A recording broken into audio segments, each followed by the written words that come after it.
Hello mga ka-viewers!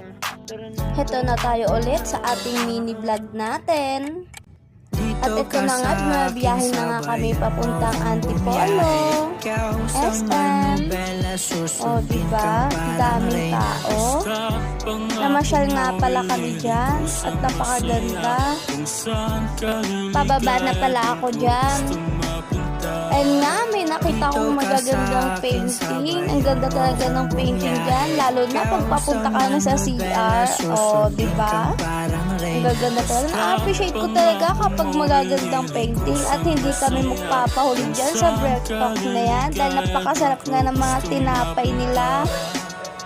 At hindi lang napakasarap, ang babangon, nakakagutom. Kaya bumili rin kami niyan. Try nyo dyan at napakasarap talaga, promise ng mga tinapay nila. At yan lang muna. Thank you!